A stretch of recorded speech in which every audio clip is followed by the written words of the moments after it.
신년 들어서 지금 계속해서 우리 예수님의 행적에 대해서 제가 이야기하고 있습니다. 복음서를 지금 계속해서 강의하면서 예수님의 행적을 살피면서 예수님의 행적을 살피면서 주로 살피는 것이 지금 예수님의 마음을 제가 보고 있어요. 사도 바울도 우리에겐 말하기를 너희는 이 마음을 품으라. 그건 그리스도 예수의 마음이니라고 말하고 있어요. 사도 바울이 성도들에게 예수의 마음을 품으라고 강권하고 있다면 그럼 도대체 그 예수의 마음이 어떤 마음이냐라는 거예요. 그래서 지난번부터 계속해서 지금 예수님의 행적을 통해서 살펴본 예수님의 마음이 어떤 마음이라고 그랬죠? 대답 안 할 줄 알았어요. 대답하면 그게 제가 더 당황했을 거예요. 대답을 하면 긍휼의 마음이다 그랬잖아요. 뭔가를 불쌍히 여기고 긍휼의 마음이 우리 주님의 마음이다라는 것입니다. 예배하러 나오는 사람이 기본적으로 가져야 할 마음이 무엇이겠습니까? 예수님의 마음이에요. 그러니까 사도 바울이 말한 건 너희가 예배를 하던 너희가 복음을 전하던 너희가 헌신을 하고 봉사를 하든지 간에 어떤 마음을 가지고 하라고? 예수의 마음을 가지고 하라는 거예요. 예배 드릴 때도 마찬가지예요. 예수의 마음을 가지고 있는 거예요. 성경은 분명히 말합니다. 하나님께서 나는 자비를 원하고 제사를 원하지 아니하노라라고 말씀하고 계셔요. 이게 정말 하나님께서 예배를 원하지 않고 제사를 원하지 않는다는 그런 말이 아니에요. 하나님 앞에 예배하러 나오는 사람은 제사하러 나오는 사람은 어떤 마음으로 나와야 한다는 거예요. 자비의 마음을 가지고 나와야 된다는 거예요. 이 예배, 이 제사의 전제가 뭐예요? 하나님의 자비하심에 있다라는 거예요. 원래는 우리가 하나님 앞에 나아갈 수 없는 사람들이었어요. 악한 죄인이었어요. 그럼에도 불구하고 하나님 앞에 나와 제사를 드리고 예배할 수 있는 것은 무슨 전제에 근거한 거예요? 하나님의 자비하심에 근거하여서 우리가 하나님 앞에 나와 예배하고 있는 것입니다. 그러니 하나님 앞에 오늘도 예배하러 나오는 여러분들이 어떤 마음으로 하나님 앞에 나와 예배해야 한다는 거예요. 자비의 마음을, 예수의 마음을 가지고 하나님 앞에 나와 예배해야 되는 그 예배자를 하나님이 찾으시는 참된 예배자라는 것입니다. 근데 우리가 예배를 통해서 그런 마음을 가지고 나와 예배하고 우리 주님을 만나고 그리고 돌아가야 되는데 그러지 못할 때가 너무나도 많다라는 것입니다. 예전에 서울에서 섬기던 교회 언젠가 한번 예를 드렸던 것 같아요. 성도님 한 분이 계시는데 이분은 주일날 딱 오면은 맨 앞에 앉아가지고서는 주보를 쫙 펴요. 저 전에 있던 교회는 주보가 8면이었거든요. 8면짜리 주보를 쫙 핀 다음에 빨간색 볼펜을 딱 들고서는 옥의 티를 찾아라를 하셔요. 예배 시간 내내. 그래서 뭐가 맞춤법이 뭐가 틀렸고 이건 띄어쓰기가 뭐가 잘못됐고 그리고 이거는 문장이 뭐가 어떻게 해서 이게 안 맞고 그거를 예배 시간 내내 해요. 그 다음에 거기서 이제 주부에서 옥의 티를 찾아라가 끝난 다음에 이제 하는 얘기가 뭐냐면 그 다음에 교회를 이렇게 둘러봐요. 둘러보면서 저기는 뭐가 잘못됐고 시계 위치가 뭔가 이렇게 약간 삐뚤어졌고 그 다음에 이제 목사님이 말씀하실 때 뭐가 어떻게 됐고 손짓은 왜 그렇게 하시며 발짓은 왜 그렇게 하시며 왜 저쪽만 쳐다보고 말씀하시냐면 이런 걸 다 적어요. 그런 다음에 예배가 딱 끝나면 그걸 들고 행정실로 와가지고 저한테 주고 가시는. 보면은 빨간 글씨로 빽빽하게 채워져 있어요. 보면은 저는 그걸 보는 순간 가슴이 답답해지면서 이분이 예배를 드리고 간 것인지 이분이 주님을 만나고 간 것인지 참 궁금해요. 늘 그러셔요. 어떤 마음으로 주님을 만나러 와야 될까요? 물론 그게 틀렸다라고 말할 수는 없겠지만 그래도 우리가 주님 앞에 나올 때 어떤 마음으로 나와야 할지 여러분들 좀 고민해 봐야 될 것 같아요. 좀 비본질적인 문제들에 너무 얽매이지 마시고 좀 본질적인 것들을 좀 바라보시면서 내가 하나님 앞에 오늘 어떤 모습으로 예배하러 나올 것인가 이런 것들 좀 고민하시고 내가 나와서 우리 하나님을 말씀을 통해서 내가 어떻게 변화되어질 것인지 내가 어떤 삶을 살 것인지 좀 그렇게 좀 본질적인 것들 그리고 내가 나가서 복음을 들고 나가서 어떻게 살 것인지 또 삶에 적용하고 좀 이런 모습들로 우리가 좀 새롭게 변화되어졌으면 좋겠어요. 그래서 제가 계속 예수님의 행적을 이야기하면서 주님의 그 마음, 그 긍휼의 마음을 여러분들에게 자꾸 이야기하는 것은 우리가 그 마음을 품어야 합니다. 그래야 사람들이 우리를 보고 예수의 제자인 것을 알게 되기 때문입니다. 교회 다닌다고 하면서 긍휼의 마음이 없어요. 다른 걸 불쌍히 여기지를 않아요. 냉랭하고 차갑고 각박하고.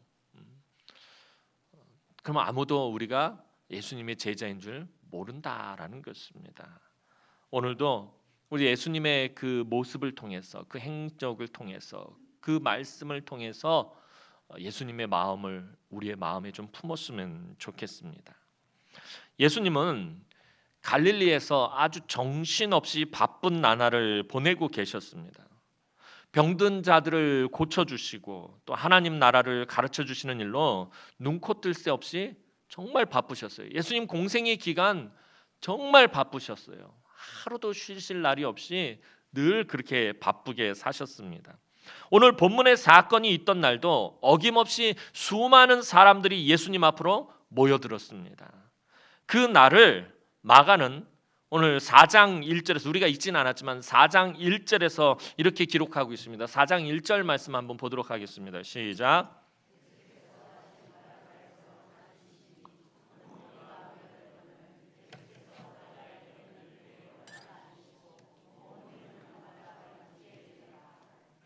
예수께서 다시 바닷가에서 가르치시니 큰 무리가 모여들거늘, 큰 무리, 엄청나게 많은 사람들이 지금 예수님 앞으로 모여들었습니다. 그래서 예수님께서 그 사람들이 막 서로 밀치고 서로 막 와서, 그러니까 예수님이 계시면 항상 그래요. 사람들이 와서 예수님 한번 어떻게 만져볼까, 예수님 한번 손 한번 잡아볼까, 예수님하고 어떻게 한번 얘기 한번 해볼까, 예수님 얼굴 한번 쳐다볼까. 그래서 그 수많은 무리들이 항상 예수님에게로 우르르 몰려옵니다. 감당이 안 되는 거예요, 제자들이. 오늘도 마찬가지입니다. 너무나도 많은 무리들이 모여들어서 어떻게 하셨냐면 예수님께서 따로 배에 오르시고 사람들이 해변에 앉아서 그 예수님께서 말씀을 가르치시는 지금 이런 상황이 벌어지게 된 것입니다. 앞서서 병든 자들을 고치시고 바리새인들과 논쟁을 하시느라고 지치신 주님은 그날도 배 위에서 하루 종일 천국 복음을 가르치셨어요. 오늘만 주님이 이러신 것이 아니에요. 그 앞에 마가복음 앞쪽을 보면 모든 복음서 여러분들 읽어보시면 아시겠지만 주님이 늘 병든 자들에게 애워싸여 계셨어요. 병든 자들을 고치시고 밤에 주로 예수님 하시는 사역이 저녁 밤에는 병든 자들을 고치시고 낮에는 말씀을 가르치고 어떤 때는 병든 자들을 고치느라고 날밤을 지새우실 때가 한두 번이 아니었습니다. 그냥 성경에는 병든 자를 고치신 사건 한두 가지만 이렇게 기록하고 다음으로 넘어가고 그러는데 사실은 그 장소에 그 한 사람만 고치신 것이 아니에요. 수많은 병자들이 몰려오면 우리 주님은 그 한 사람 한 사람 다 어루만지시면서 고쳐주셨다는 거예요.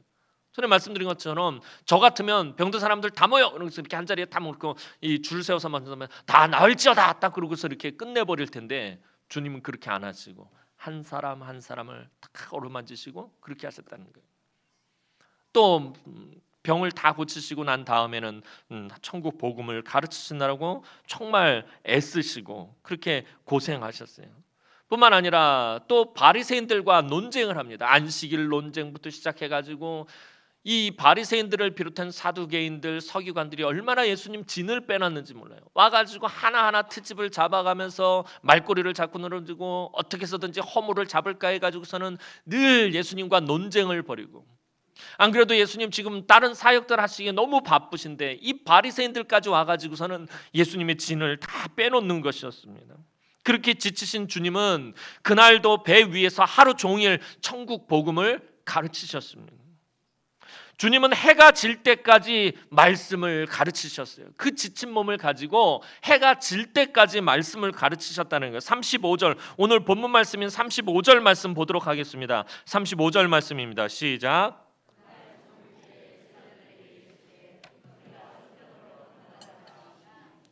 배에 올라 말씀을 가르치는데 언제까지 하셨어요? 그날 저물 때까지 말씀을 가르치신 것이에요.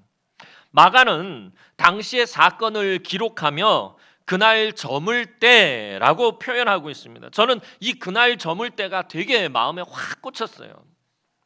주님은 그날 하루 종일 무리들을 가르치셨습니다. 달리 말하면 무리들에게 해가 질 때까지 시달리신 것입니다. 해가 지고 나서야 주님은 건너편으로 가자라고 말씀하십니다. 주님이 말씀하시는 저편은 대가볼리 지역의 거라사를 말씀하시는 것입니다.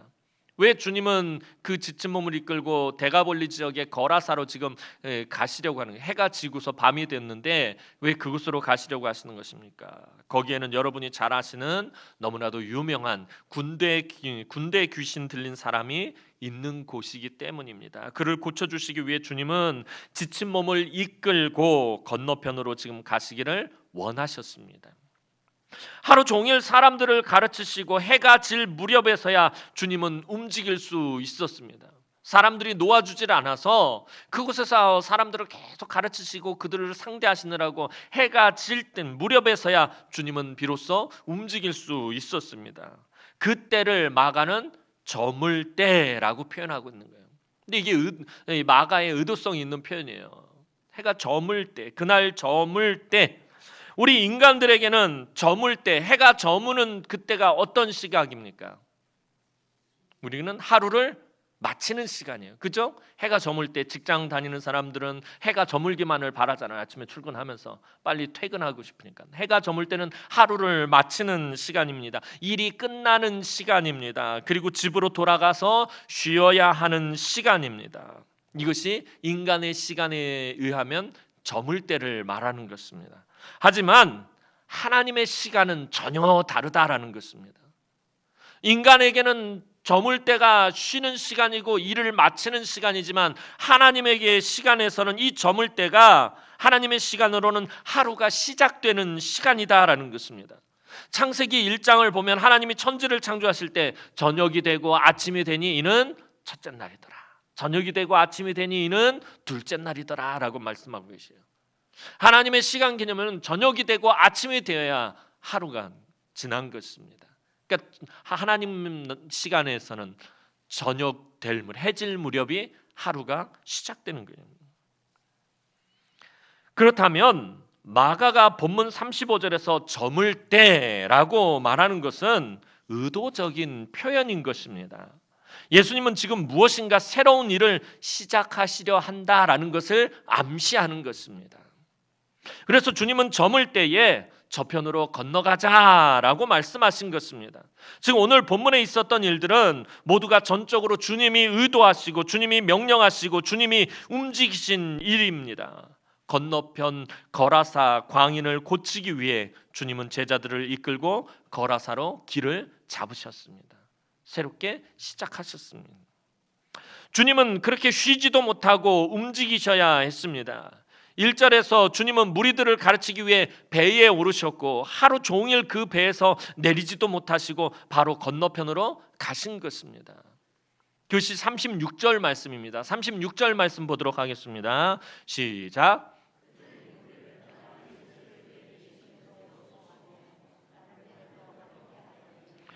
예수를 배에 계신 그대로 모시고 가매라고 말하고 있어요. 배에 계신 그대로. 언제 배에 오르셨죠? 아까 1절에서 배에 오르셨잖아요. 그러니까 하루 종일 해가 질 때까지 그 배 위에 계셨다라는 것입니다. 하루 종일 배 위에서 아까 배에 오르신 그대로 모시고 갔다는 말은 주님은 그 배에서 식사도 못하시고 쉬지도 못하시고 그냥 바로 길을 떠나셨다는 거예요. 하루 종일 사람들을 상대하고 계셨던 거예요. 쉬지도 못하고 움직이셔야 했습니다.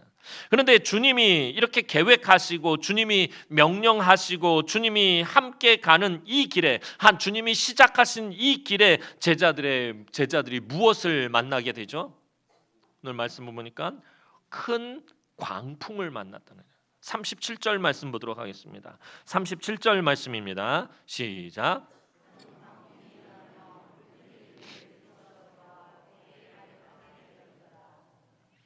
주님이 계획하시고 해가 그날 저물 때에 이제 주님께서 뭔가를 새롭게 시작하시려고 할 때, 그리고 주님께서 계획하시고 저편으로 건너가자 주님 명령하시고 또 주님이 함께 가는 제자들과 주님이 함께 가는 이 길에서 또 하나님 일을 하기 위해 가는 그 길에서 제자들은 무시무시한 광풍을 만나게 되었다라는 것입니다. 마가복음을 기록한 사람이 누구죠? 너무 쉬운 걸 물어봅니다. 마가복음을 기록한 사람은 마가인데 이 마가는요 베드로의 믿음의 아들입니다. 사도 바울과 바나바가 1차 전도 여행을 할 때 같이 가다가 중간에 힘들어서 도망간 철부지 마가가 바로 이 마가복음을 기록한 마가입니다.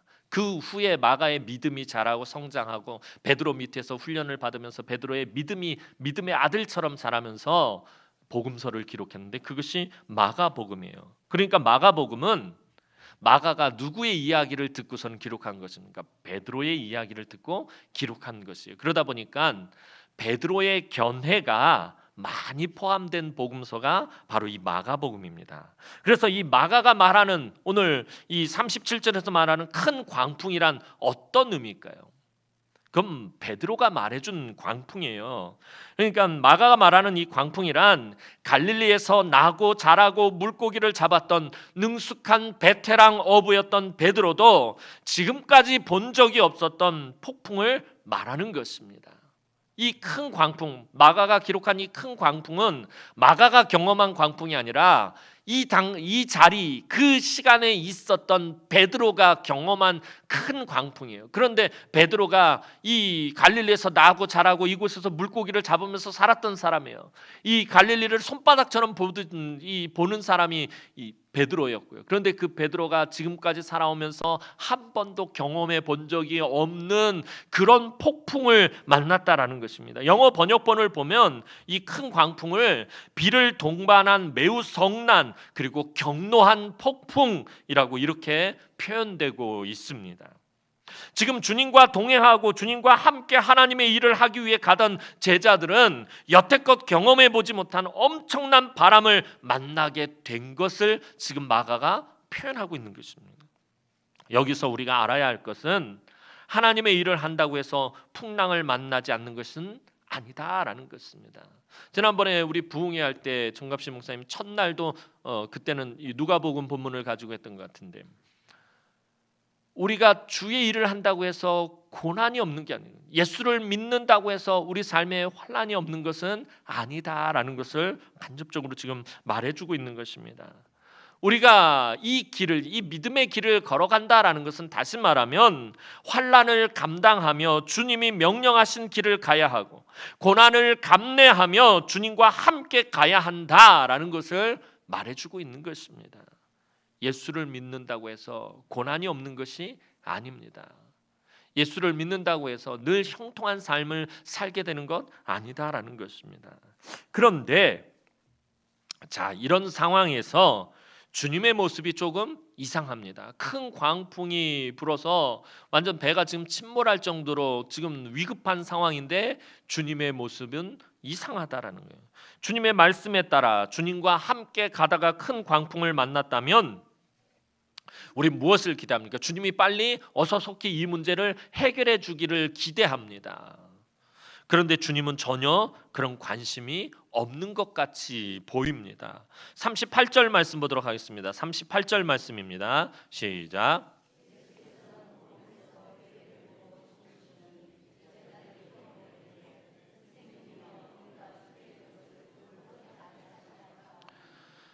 주님은 어떻게 하고 계시죠? 주무시고 계시다는 거예요. 그 배에서 주무시고 계셔요. 지금 예수님이 탄 배는 사실 그렇게 크고 튼튼한 배는 아닙니다. 전에 갈릴리에 갔을 때 예수님 당시 갈릴리에서 사용하던 배가 발견돼서 발굴해가지고 그것을 전시해 놓은 것을 본 적이 있었습니다. 길이가 한 약 8m 정도 되고 이 폭이 한 2m 정도 되는 자그마한 배였습니다.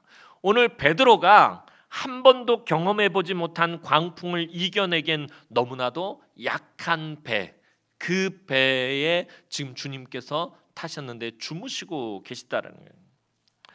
제자들 중에는 베드로 말고도 갈릴리에서 나고 자란 베테랑 어부가 3명이나 더 있었습니다. 베드로의 동생 안드레, 동업자였던 야고보와 요한입니다. 그런데도 이 베테랑 어부들이 그 배에 타고 있는데도 힘 한 번 써보지 못하고 무서워서 벌벌 떨고만 있었습니다. 비바람은 지금 성이 나 있었고 물은 들이쳐서 배 안에 차오르고 해가 진 밤이라 한 치 앞도 보이지 않았습니다. 제자들은 두려움에 사로잡힐 수밖에 없었습니다. 무서워서 꼼짝도 못하고 있던 제자들은 그때 배의 고물에서 주무시고 계신 주님을 발견하게 됩니다. 예수님이 이 광풍 속에서도 배 꼬리 부분에서 쿨쿨 주무시고 계세요. 이 광풍 속에서 잠을 잘 주무시고 계신다는 거예요. 주님은 왜 이렇게 잠을 잘 주무실 건가요? 그도 그럴 것이 아까 말씀드린 것처럼 주님은 몇 날 며칠 쉬지도 못하고 사역을 계속해 오셨기 때문에 지금 주님은 극도로 피곤한 상태에 계셨다라는 거예요. 오늘도 아침부터 해가 질 때까지 배에서 내리지도 못하고 사역을 계속하셨으니 주님은 지치실 대로 지치신 것입니다. 오죽하셨으면 이런 광풍 속에서도 깨지도 않고 주무시고 계신 것이었겠습니까? 얼마나 피곤하셨으면은 배가 지금 뒤집어질 지경인데도 예수님 쿨쿨 주무시고 계시다는 거예요. 그만큼 지치고 피곤하셨다라는 것입니다. 그런 주님을 보고 제자들은 예수님을 정신없이 깨우며 소리를 질렀습니다. 아니, 이런 상황에서도 주님 잠이 오십니까? 우리가 다 물에 빠져 죽게 생겼는데 우리를 돌보지도 않으시는 것입니까? 야속합니다. 지금 제자들이 예수님이 그렇게 말하고 있어요. 물론 제자들이 간절히 주님을 붙잡고 애원했을 것입니다. 그런데 제가 볼 때는 이 베드로를 비롯한 다른 제자들의 성격상 곱게 말했을 것 같지는 않아요. 특별히 베드로는 그러고 이 다혈질 이 우레의 아들이라고 불렸던 야고보와 요한도 그러고 이들이 곱게 예수님 우리가 지금 죽게 생겼습니다. 우리를 돌보지 아니하십니까? 이렇게 말하지는 않았을 것 같아요. 한 성깔하고 한 성격하는 이 제자들이 절대로 곱게 말했을 것 같지는 않습니다. 우리가 너무 급할 때는 버럭 화부터 날 때가 있어요. 그죠? 너무 막 급할 때는 버럭하고 화부터 낼 때가 있어요. 엄마랑 아빠랑 아이가 길을 가고 있는데 엄마 손을 잡고 가던 아이가 그만 쾅 넘어져 버렸어요. 아빠 어떡하죠? 버럭 화부터 내잖아요. 응? 제일 먼저 엄마한테 막 화를 내잖아요. 애 하나도 제대로 붙잡지 못해서 넘어지게 만들자. 아이한테는 또 그러고 나서 엄마한테 화를 버럭 화를 내고 그다음에 아이한테는 잘 걷지도 못해서 넘어지고 자빠지냐.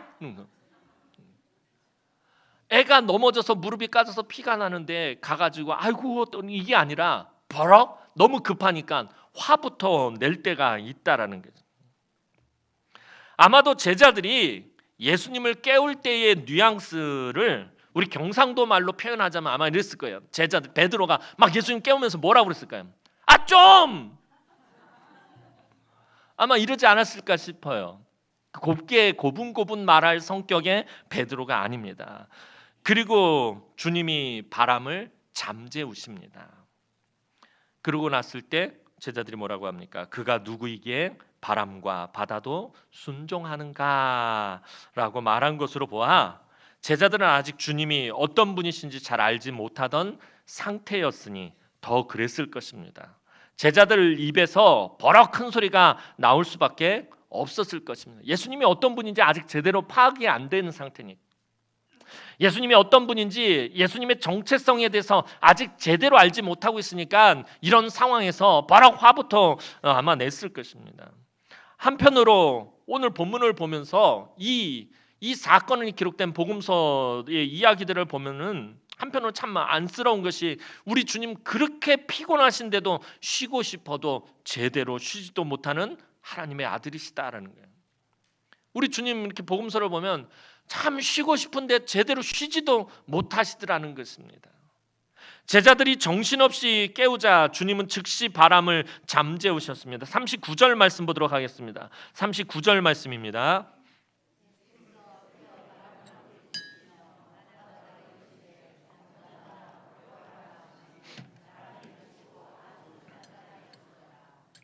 지금까지 갈릴리에서 한 번도 경험해 보지 못한 성난 광풍으로 인해 두려움에 떨며 원망하고 불평하고 주님께 버럭 소리를 지르던 제자들을 주님은 먼저 그 광풍에서 구원해 주셨습니다.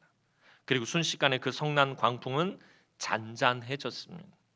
그리고 나서 주님은 말씀하십니다. 40절 말씀 보도록 하겠습니다. 40절 말씀입니다. 시작.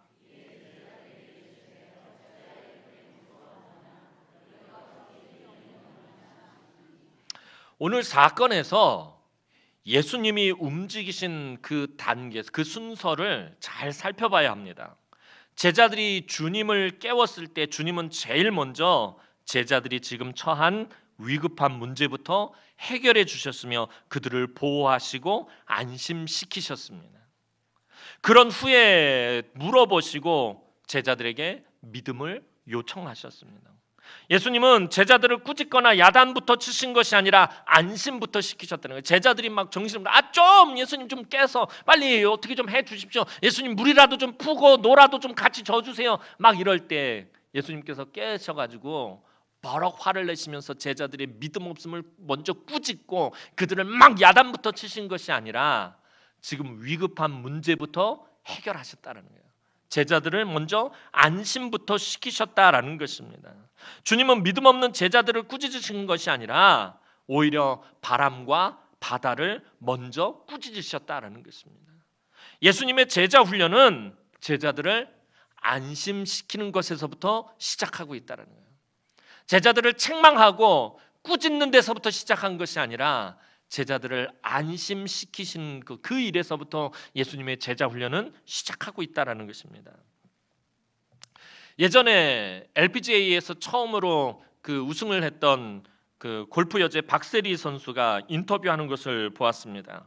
박세리 선수 아버지는 이 박세리 선수가 경기를 담력 있게 아주 두려워하지 않고 경기를 하기 위해서 어떻게 훈련을 시켰냐면 공동묘지에 데리고 가서 공동묘지에서 골프 스윙을 하는 그런 훈련을 시켰다라는 이야기를 들은 적이 있습니다. 강제로 그냥 딸내미를 얼마나 귀한 딸이에요. 근데 그 귀한 딸을 공동묘지로 끌고 가서 그곳에서 스윙을 시키면서 이 담력을 키우게 했다는 거예요. 주님은 갈릴리의 그 무서운 밤에 제자들을 훈련시키기 위해서 배에서 노를 가지고 스윙 훈련을 강제로 시키지 않으셨다는 거예요. 제자들을 훈련시키시는 중이잖아요. 지금 제자들을 부르신 거는 목적이 있어서 부르셨잖아요. 그들을 잘 훈련시켜서 나중에 사도로 보내시기 위해서. 근데 이 무섭고 두려운 밤에 예수님께서는 제자들에게 이것을 두려워해서 니들이 앞으로 무엇을 할 수 있겠느냐? 자, 다 노를 하나씩 틀어. 그리고 자, 이 풍랑 속에서 다 스윙 연습을 한 번씩 해보자. 그러면서 주님이 강제로 그렇게 훈련시키지 않으셨다라는 것입니다. 아마 우리 남자 성도님들은 지금도 몸이 움찔움찔하는 말이 있습니다. 이게 몸에 밴 것 중에 하나가 있어요. 자다가도 벌떡 깨게 만드는 말이 있습니다. 그게 뭐냐면 동작 봐라. 어디서 듣던 말이죠? 군대에서 듣던 말이에요. 군대 훈련소에. 저도 지금도 갑자기 누가 뒤에서 동작 봐라 그러면 움찔해요. 이게 왜냐하면 훈련 받을 때 정말 악질 교관이 있었는데 이 악질 교관님 틈만 나면 동작 봐라. 그 말만 나오면 막 너무 무서운 거예요. 훈련을 받는데 이 군대 훈련소 무서운 조교처럼 우리 주님이 예를 들면은 우리 주님이 군대 훈련소 조교처럼 동작 봐라. 뭐 이렇게밖에 못하지. 그러면서 지금부터 광풍을 이기기 위한 지옥 훈련을 시작한다. 폭풍 속에서 노젓기 시작. 우리 주님은 그렇게 하지 않으셨다는 거예요. 언뜻 설교를 준비하면서 훈련소 때 그 악질 교관이 생각이 탁 났어요. 지금도 이름을 잊어버리지 않아요. 박종구라고요. 얼마나 되겠으면 아직도 기억해요. 와, 훈련을 시키는데 아침에 오는 거야. 틈에. 자, 지금부터 PT 체조 시작한다. PT 목표는 30개. 오, 30개 웬일이야. 첫 번째 구호와 마지막 구호는 생략한다. 실시 그러면 꼭 하나 하고 처음에 하는 놈이 꼭 있어요. 첫 번째하고 마지막은 하면 안 된다라고 조교가 분명히 말했는데 그러면 이제 숫자가 늘어요. 이거 봐라. 그러면서 PT 목표 50개. 자, 첫 번째와 마지막 구호는 생략한다. 그러면 다들 긴장해가지고 하지마 그러면 꼭 한 놈이 하나. 근데 그 한 놈이 어떤 놈이냐면 서울대 다니다 온 놈이야. 제 생애 처음으로 서울대 다니다 온 놈한테 이 돌대가리야 그러는 거야. 서울대 다니다 온 놈이 꼭 그러는 거야. 꼭 하나. 그날 밤에 이제 내무반에서 애들 불러놓고 제발 니들 좀 정신 좀 차려라 그래서는 그 다음날 이를 악물고 다들 허벅지를 꼬집으면서 준비를 딱 했어요. PT 목표 30개. 자, 2의 배수는 생략한다. 뭐야 이게? 갑자기 애들이 막 당황하고 우왕좌왕해요. 그 다음날 또 하루 종일 하고 밤에 모여서 야, 이의 배수가 뭐냐? 그러면 2, 4, 6, 8, 10 자식들아, 그 절대 부르면 안 돼.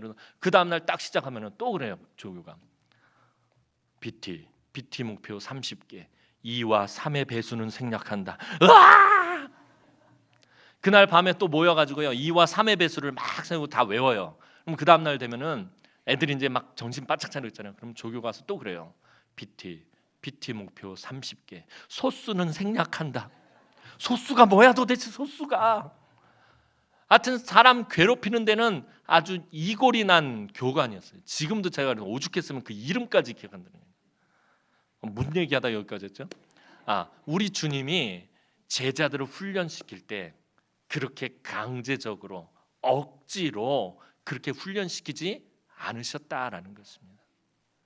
군대에서 조교는 우리를 무섭게 만들고 윽박지르고 두렵게 만들어서 정신 차리고 훈련을 받게 하는데, 우리 주님은 제자들을 훈련시킬 때 그들을 꾸짖고 책망하거나 윽박지르고 무섭고 두렵게 만들어서 훈련시키지 않으셨다는 그 말씀을 드리고 싶어서 제가 이 말씀을 드린 것입니다.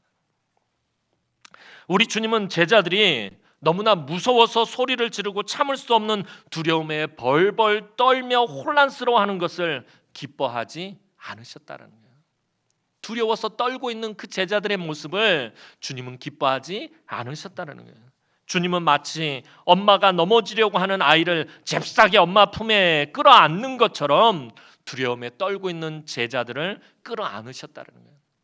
엄마가 그러잖아요. 길을 가다가 아이가 갑자기 넘어지려고 그러면 어떻게 해요? 또 혹은 옆으로 뭐 차가 온다든지 그러면 어떻게 해요? 엄마는 잽싸게 아이를 콱 끌어안아요. 그것처럼 주님은 지금 두려움에 떨고 있는 제자들을 바로 그냥 끌어안으셨다라는 것입니다. 우리 주님은 광풍이 잠잠해지고 안전해지고 제자들이 비로소 한숨을 돌리고 난 후에야 인자하신 음성으로 물으십니다. 얘들아, 왜들 그렇게 무서워했느냐? 또다시 조용히 물으셨습니다. 너희가 아직도 믿음이 없는 것이냐? 이것이 주님이 제자들을 가르치시고 교훈하시는 순서입니다. 예수님은 제자들을 이런 단계로 가르치셨어요. 먼저 안심을 시켜주시고 그 후에 제자들의 믿음의 성장을 위해서 차근차근 그들의 문제가 무엇인지 가르치시고 교훈하셨습니다.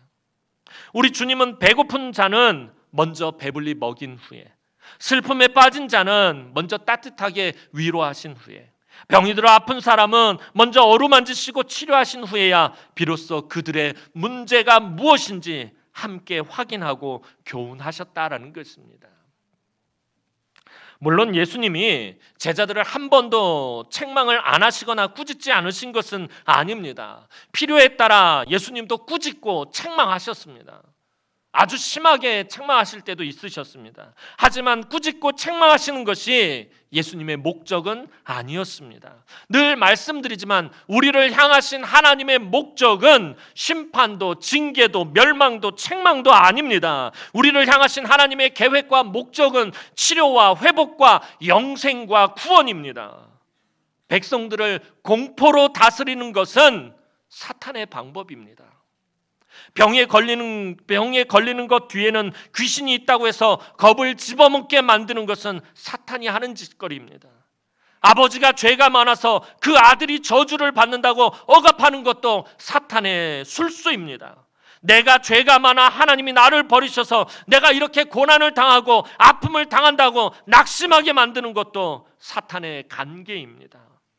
조상들이 우상을 숭배하고 업보가 많아서 자손들에게 재앙이 찾아온다고 하는 것은 점쟁이들이나 우상 숭배자들이 하는 말입니다.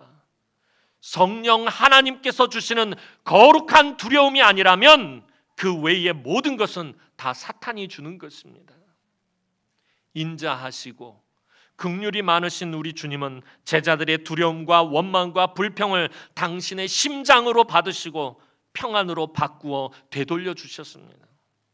믿음이 없는 제자들은 어째서 우리를 방치하십니까? 이 무서운 광풍 속에서 우리를 왜 버려두십니까? 왜 우리를 돌보지 않으십니까? 라고 말합니다. 그러자 주님은 폭풍 후부터 잠재우시고 제자들을 안심시키신 후에 어째서 그렇게 무서워하느냐, 너희는 왜 믿음이 없는 것이냐 물으십니다. 그리고 그들의 문제가 무엇인지 알려주십니다. 예수님의 물음에 제자들은 그저 수군거릴 뿐입니다. 41절 말씀 보도록 하겠습니다. 41절 말씀입니다. 시작.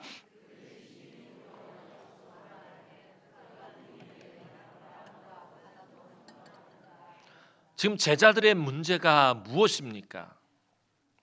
지금 한 배를 타고 함께 가고 있는 주님이 누구인지 전혀 모르고 있다라는 것입니다. 자기들과 지금 함께 하시는 분이 누구인지 모르고 있다라는 것입니다. 예수님은 당신이 누구인지 광풍을 꾸짖어 잠재우시며 알려주셨습니다. 그분은 하늘과 땅과 바다를 지으시고 다스리시는 하나님의 아들 예수 그리스도입니다.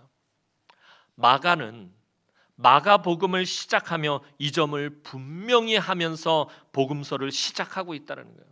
마가복음 1장 1절 말씀 보도록 하겠습니다. 마가복음 1장 1절 말씀입니다. 시작. 마가는 마가복음을 기록하면서 예수님에 대한 전제를 이미 깔고 가고 있어요. 뭐예요? 하나님의 아들 예수 그리스도. 지금부터 내가 소개하는 사람, 지금부터 내가 이야기하는 것은 다 누구에 관한 것이냐면 하나님의 아들 예수 그리스도에 관한 것입니다라고 맨 먼저 그것부터 밝히고 복음서를 시작하고 있다는 거예요. 주님은 창조주 되시는 하나님의 아들이십니다. 하나님의 아들, 이 말이 갖는 의미에 대해서는 제가 여러 번 누누이 말씀드렸습니다. 하나님의 아들은 그 하나님의 모든 것을 다 물려받는 아들을 말합니다. 하나님의 모든 권세와 능력과 영광을 가지신 하나님의 아들입니다. 주님은 우리의 두려움을 다스리시기를 원하시고 우리의 평안을 가장 우선시하십니다.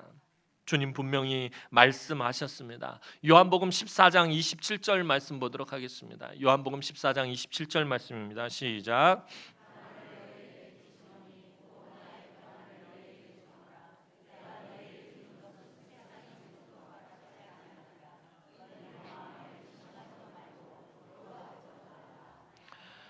우리 주님은 겁에 질린 제자들을 만나시면 늘 하시는 말씀이 있었습니다.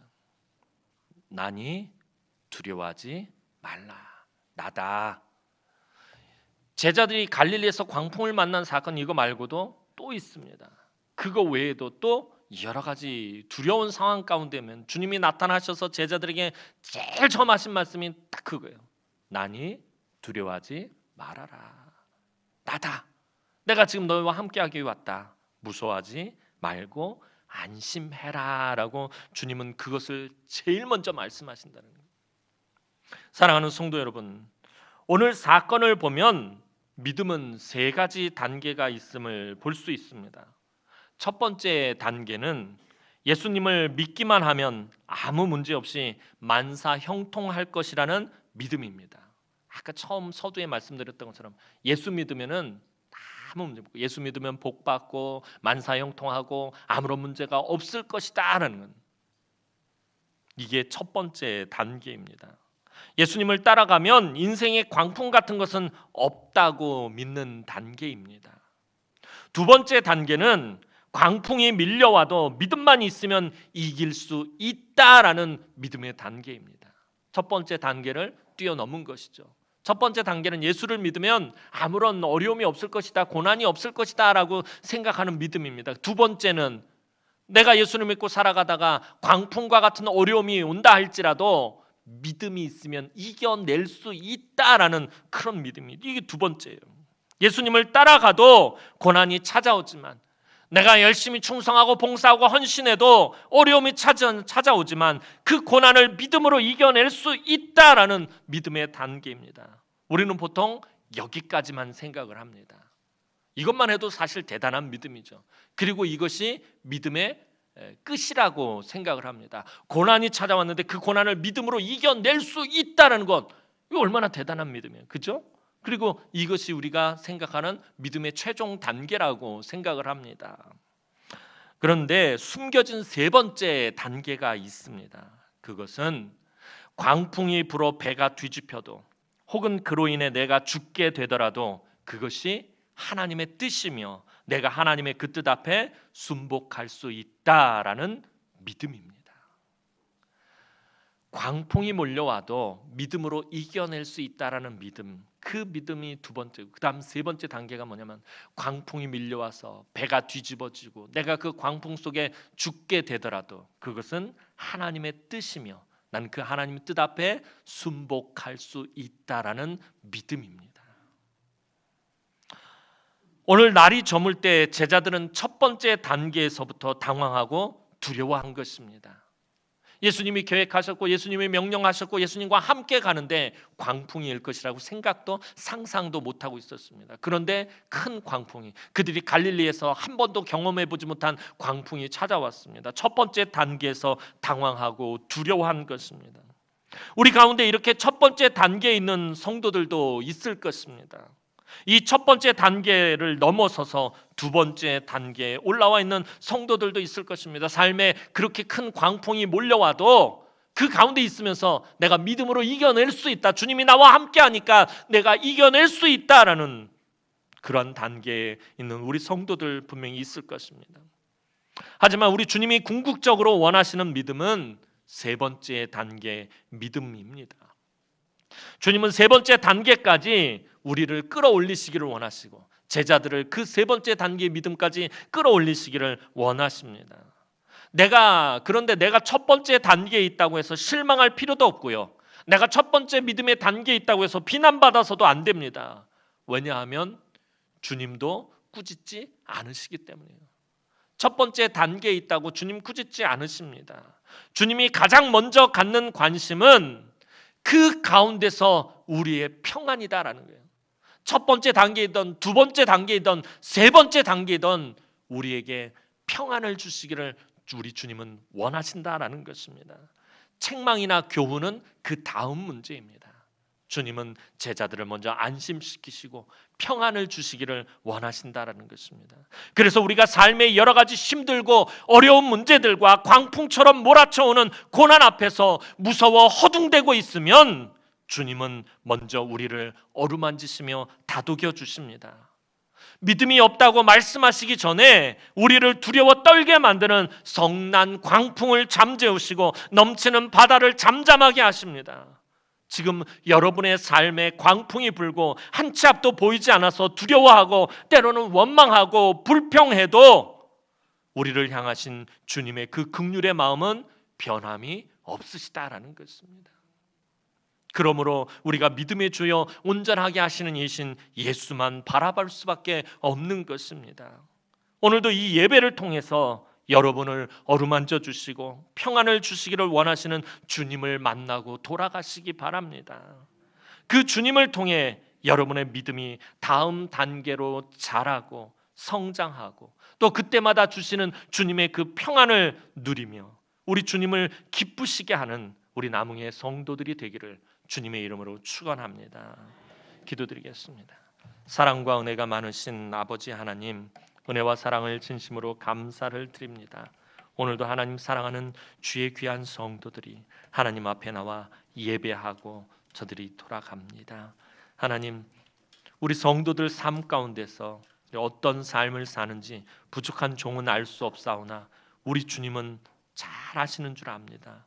누구보다도 잘 아시는 우리 주님께서 우리 성도들을 어루만지시고 다독여 주시고 안심시켜 주시고 우리 주님 평안을 베풀어 주셔서 우리 주님 주신 그 평안을 이 세상이 빼앗아가지 못하게 하여 주옵소서.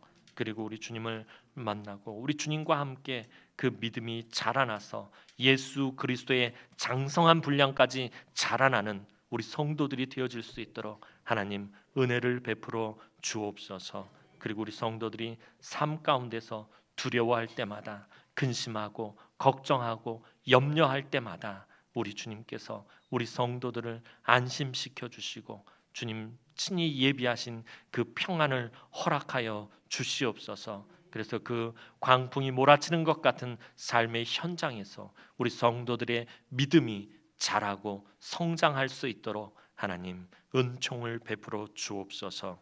예수님의 이름으로 기도하옵나이다. 아멘.